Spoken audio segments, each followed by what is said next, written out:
श्री राम जय राम, जय जय राम।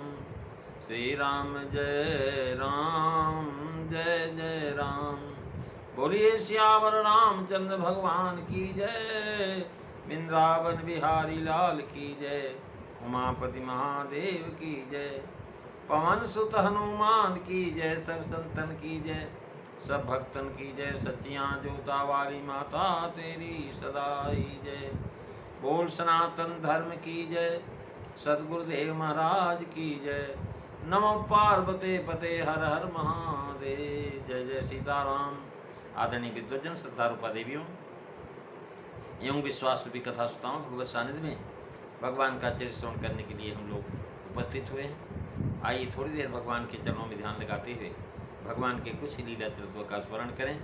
पिछली चर्चा में भगवान शिव के द्वारा राम कथा का जो है विस्तार करने से पहले भगवान शिव पार्वती जी से कहते हैं कि पार्वती, जो कोई मनुष्य नेत्र के में उंगली लगा कर चंद्रमा को देखे तो उसकी समझ में चंद्रमा दो प्रकट। हे उमा, श्री रामचंद्र जी के विषय का मोह ऐसा ही है जैसा आकाश में अंधकार, धुआं और धूल का होना। महाराज जिस प्रकार से चौपाई की मोह की कल्पना करना है वैसा ही कह रहे हैं। कह चितव जलोचन अंगुली लाए, प्रगट जुगल त्रही शशि के भाई। उमा राम बीस इक यश मोहा, नभतम धूमि धोरी जी में सोहा। मंगल भवनु अमंगल हारी, द्रवउ सुदशरथो अजीर बिहारी। श्री राम जय राम, जय जय राम। श्री राम जय राम, जय जय राम। महाराज आँख के निचले भाग में एक उंगली से जरा सा दबा दो और पुतली को जरा ऊपर चढ़ा करके देखने से एक वस्तु दो रूप में दिखाई देती है। यह प्रत्यक्ष अनुभव से जो चाहे करके देख सकता है। भाव यह है कि दोष कसूर तो अपना है करें और चंद्रमा को दिखाएं दो। तो कहते हैं कि ये महाराज चंद्रमा को उदय तो हुए हैं, इसमें चंद्रमा का क्या दोष है, वो तो एक है। महाराज एक साधारण बात कही है कि सूर्य अपने में तो दोष देखते हैं लोग मूर्ख, उल्टे जो है अपने में देखते नहीं, प्रभु में दोष देखते हैं, कल्पना करते हैं। इसी के वाक्य की विशेष बताते हैं। अतएव यही उदाहरण यहाँ अलंकार है। पिछले चरणों में सूर्य का दृष्टांत देकर के अब चंद्रमा का दृष्टांत देते हैं। इस तरह जो है सूर्य और चंद्रमा दोनों का दृष्टांत देकर के जनाया कि श्री राम जी सदा सर्वकाल में निरंतर रहते हैं। सूर्य का दिन ग्रहण हुआ और चंद्रमा से रात्रि का ग्रहण। भाव यह कि जैसे महाराज मेघ समूह के आवरण से, बादलों के आवरण से सूर्य ही दिखाई पड़ता है, वैसे ही भारी मोह से बलराम जी नहीं दिखाई पड़ते, किंतु मनुष्य जान पड़ते हैं। जैसे उंगलियां लगाने से चंद्रमा दिखाई पड़ता है, वैसे सामान्य मोह से श्री राम जी तो देख पड़ते हैं, पर चंद्रमा की तरह दो देख पड़ते हैं, ईश्वर और मनुष्य। महाराज कहा है, प्रभु सोई राम की अपर को, जाहि जपत ते पुरार। ये भारद्वाज जी का वाक्य। महाराज राम सो अवध निपट सुत कोई, की अगुण अलग कत्य हुई। ये पार्वती जी का वाक्य। भगवान शंकराचार्य जी ने प्रथम ब्रह्मसूत्र के भाष्य में एकश चंद्र द्वितीय वस्त लिखा हुआ है। यहाँ महाराज दो दृष्टांत देने का भाव है। ये भी हो सकता है कि किसी वस्तु का यथार्थ ज्ञान होने के लिए करण अर्थात मन और इंद्रिय आदि दोनों का शुद्ध होना आवश्यक है। यानी करण के निर्दोष होने से यदि कोई बाह्य प्रतिबंध आ जाए तो भी महाराज यथार्थ ज्ञान नहीं हो सकता। महाराज पहले दृष्टांत गढ़ पटवाली, अब जो प्रतिबंध श्री राम जी भानु, उनका नरवेश धारण करके नरनाट करना एक घन पटल है।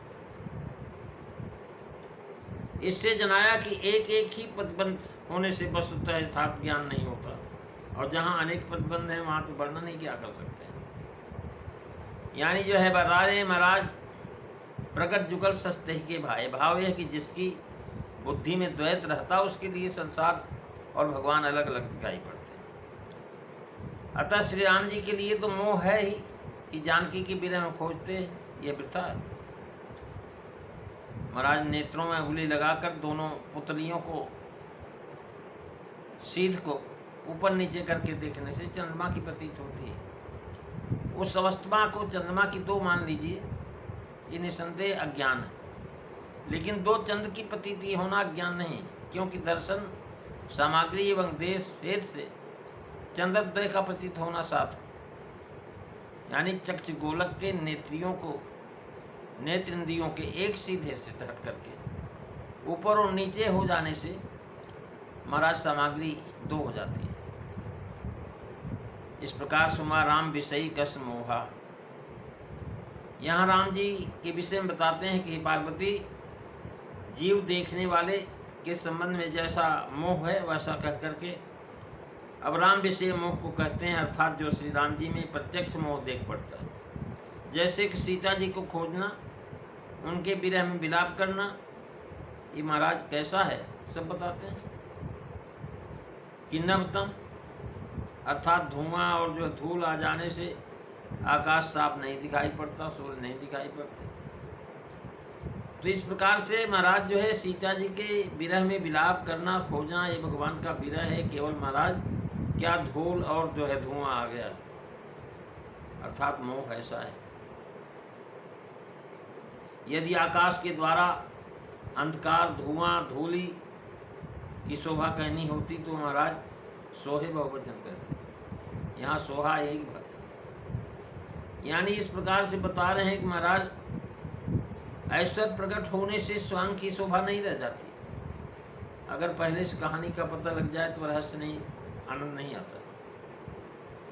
यानी ये जो है स्वांग की शोभा तभी है जब महाराज कुछ समझ ना आए क्या हो रहा है, अब जब दिखाई पड़े तब पता लगे। तो मोह आदि नरनाट में दिखाए गए हैं, राम जी में शोभा यही है। ऐसी लीला न करते तो शोभा नहीं होती, क्योंकि प्रभु ने मनुष्य की लीला धारण किया है। जैसे नाटक करने में नट का स्वरूप तो वही रहता है,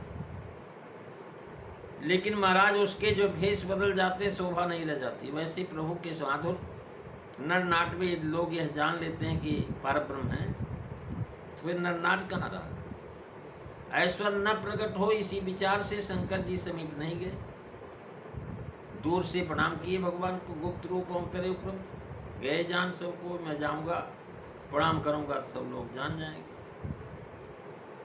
इसलिए नहीं गए। और प्रभु के नरनाट की शोभा यही है कि लीला को देख देख करके सब महाराज वाह वाह वाह करते हैं। खूब भेद बनाया, जैसा भेष वैसा ही महाराज नाट। भुसुंडी जी ने गरुण जी से ऐसा ही कहा, जथा अनेक भेद करें है गरुण जी, जथा अनेक भेष धन नित्य करें नट नो। महाराज नट जो है नाना प्रकार का वेश बना करके नाचता है और वही वही भाव दिखावता है, लेकिन वो वही का वही रहता नट। ऐसी भगवान की लीला है। देव कार्य सिद्धर्थ भक्ता नाम भक्ति सिद्धये, रावण से बधार्थाये जातम जानामि राघव। महाराज अर्थात हे राघव, मैं जानता हूँ कि आपने जो है देवताओं का कार्य सिद्ध करने के लिए, भक्तों की भक्ति सफल करने के लिए और रावण का वध करने के लिए ही अवतार लिया है। तथा देवताओं के कार्य सिद्धि के लिए मैं इस गुप्त रहस्य को प्रकट नहीं करता। हे रघुनंदन, जैसे आप माया के आश्रय से सब कार्य करते हैं, वैसे ही मैं भी तुम शिष्य हो और मैं गुरु, इस संबंध से अनुकूल व्यवहार करूँगा। महाराज यहाँ पर बता रहे हैं कि आकाश सदा निर्मल शोभित होता है, उसमें देखने मात्र से गंधकार की विशेष आवरण दिया है। महाराज आकाश तो निर्मल है, लेकिन उसमें धूल चली गई, धुआं आ गया, बादल लगा गए, तो महाराज इससे जो है देखने वाले की कमी हो गई। वास्तव में आकाश तो निर्मल ही है, उसमें कोई परिवर्तन नहीं हुआ। यहाँ बता रहे हैं कि महाराज जैसे आकाश में अंधेरा, धूम और धूरी देख पड़ती है, किंतु आकाश में तो कोई विकार है ही नहीं। वैसे श्री राम जी के विषय में उनके मनुष्य लीला रूप, बालचरित, सीता वियोग, रण कीड़ा करके रावण आदि का वध दिखाई पड़ते हैं, पर कोई श्री राम जी ने नहीं किए, क्योंकि ये सब तो महाराज जो है वही अंधकार भगा गया। राम जी तो वहीं बैठे बैठे सब काम कर सकते हैं। अब यहाँ बताए बाहर के आवरण और भीतर के आवरण। शिव जी का वचन का तात्पर्य है कि राम विषयक मोहरूपी अंधकार ने गरुण के हृदय को साक्षात आच्छादित कर दिया और तुम्हारे हृदय को धुआं आच्छादित किया। भारद्वाज बानी के हृदय को महाराज कह रहे हैं कि जो है आच्छादित किया मुनि भारद्वाज को धूमवत। तो उसके संदेह के लिए महाराज काकभुसुंडी मैं और याज्ञवल्क्य ने पराभक्ति कथा को कहा विद से, और उसको सुनकर के उनके दूर हो गए। करें ऐसे ही संशय कीन भवानी, याज्ञवल्क्य जी कह रहे हैं भारद्वाज जी से कि महादेव तब कहा बखानी। हे भरद्वाज कहो सो मैं अति अनमनुहारी, अमा शंभु संवाद। अब मैं पार्वती और शिव का जो संवाद है उसको मैं कहूँगा, जिसको सुन करके तुम्हारे मन में भगवान की भक्ति बढ़ेगी, विषाद दूर हो जाएगा। महाराज आकाश की शोभा मनोहर लगती है, अंधकार में ही आकाश की शोभा मनोहर लगती है। दिन के सूर्य के प्रकाश में आकाश नयन मोहन नहीं होता। रामचरित में अज्ञान, मोह, भ्रम, हर्ष, शोक आदि विकार देखते हैं, उनकी शोभा भी बढ़ाते हैं। महाराज इस प्रकार से भगवान के अंदर जो है दोष देखना भी दोष नहीं, बल्कि भगवान के अंदर देखने का भाव तो उत्पन्न हुआ। तो महाराज यहाँ जो है विक्षेप कहते हैं कि आवरण से आत्मा का ज्ञान होता है, विक्षेप से द्वैत की प्रतीति होती है। अपनी आँख में उंगली द्वारा विक्षेप हुआ, चंद्रमा को कोई विक्षेप नहीं हुआ। अच्छी तरह मालूम है कि एक है, पर चंद्रमा दो दिखलाई पड़ने लगती है। जगत का आभास कर्म दोषों से उत्पन्न है, उसकी निवृत्ति ज्ञान मात्र से नहीं हो सकती। चूक अपनी है, चंद्रमा की नहीं। इसी प्रकार से अपना द्वैत भाव राम में दिखाई पड़ता है। जब तक कार्य का लय नहीं होगा, व्यवहार लय नहीं हो सकता। इसी भांति स्वयं मलावित होने से राम जी में मलिनता दिखाई पड़ने लगती है। हमें जब अंधकार, धूम और धूलि का अनुभव होता है, तब कहते हैं कि आकाश अंधकार, धुआं और धूलि से भर गया है। तम से चिदात्म विलक्षण नहीं। महाराज ये निर्गुण निराकार में अध्याय का उदाहरण है। सब प्रकाशक हैं, उसमें अज्ञान अंधकार कहाँ है? महाराज राम जी तो सबके प्रकाशक हैं।